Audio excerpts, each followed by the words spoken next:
Mrs. Fatima Giwa. She's an autism. She's a mom of a child on the spectrum. She's also a coach, an empowerment advocate, an author, and she has dedicated her time to supporting mothers that are navigating life with children on the autism spectrum. So please, a round of applause for Mrs. Fatima Giwa, who is joining us from Goodwill. Please, can we have Mrs. Fatima on the screen?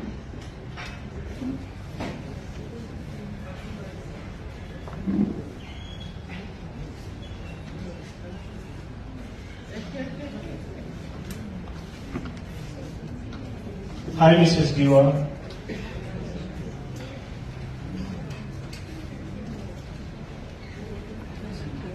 Hi, Mrs. Giwa. If you can hear us, just give us a wave.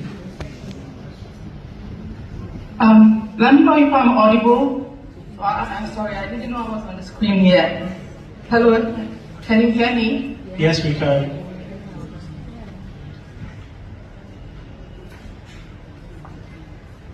Okay, thank you very much. I just got a thumbs up. Good morning, everyone.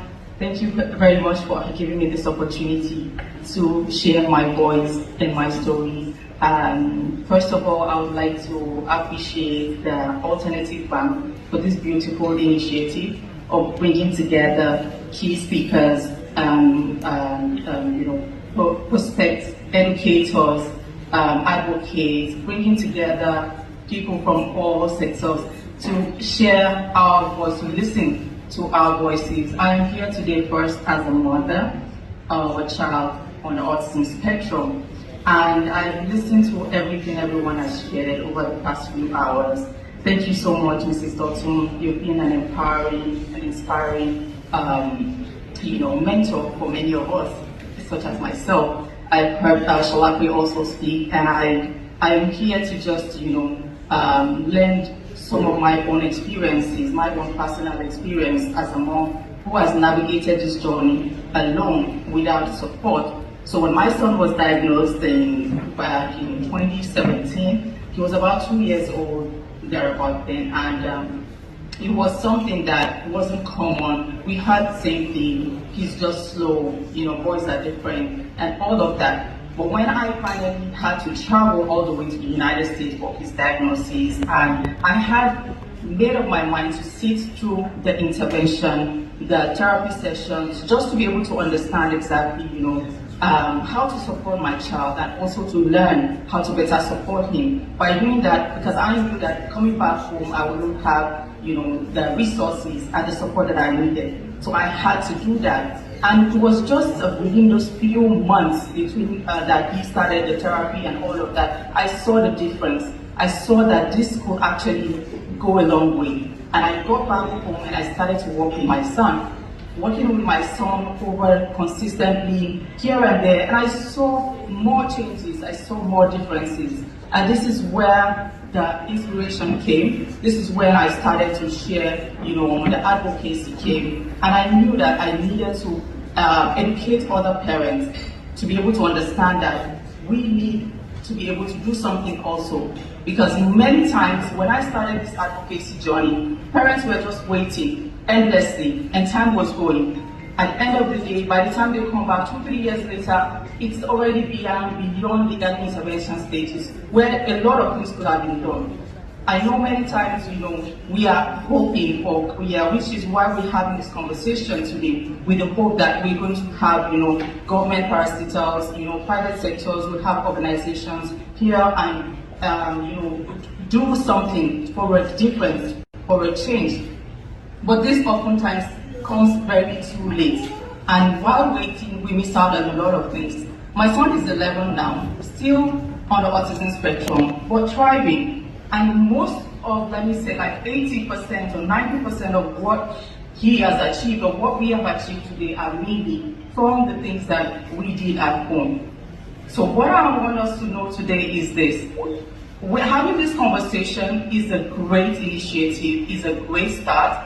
The roundtable discussion, having all of this collaboration is absolutely beautiful. And this is one of the things that I loved about autism awareness this year. I've seen a lot of contribution from organizations, from people who are not really related to autism, because most of the time we as the parents are the ones doing the advocacy. And just like Mrs. Dawson said, we are the parents, we are also the therapists, and we do so much without the support.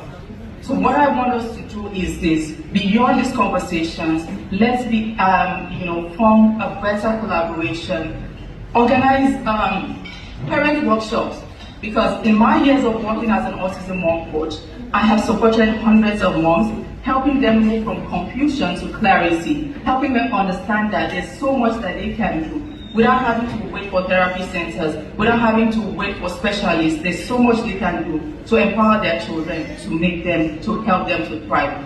We need to look beyond just having this conversation and bringing real life actions.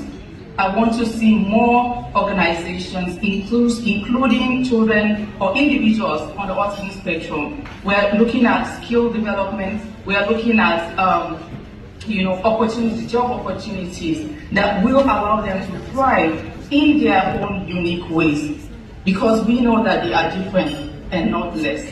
So while this conversation is going on, I hope that from everything that I have said today, I wouldn't like to say much because, obviously I do have a lot to say, but I'm trying to stick to the allocated time. But what I want us to take away is this: when we work together collectively, we are able to address all of these things. We're able to provide the services, we're able to provide the support to families who are struggling. Many families have financial difficulties. Many have access to educational platforms, do not have proper access to nutrition.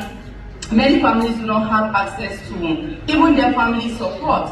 And so we also look into communities, promoting awareness in rural areas, promoting our awareness around generally everywhere.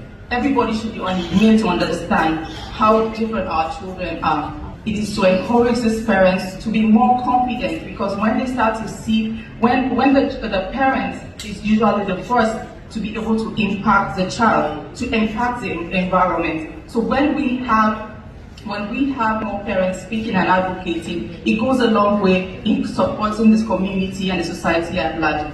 Thank you very much once again. I look forward to seeing more desirable goals and action brought together at the end of this conversation, so that we will be able to find more results-driven discussion. I think that is what I'll be looking forward to towards the end of this conversation. Thank you so much, everyone, once again. Thank you to the organizers. Thank you for all the feedback.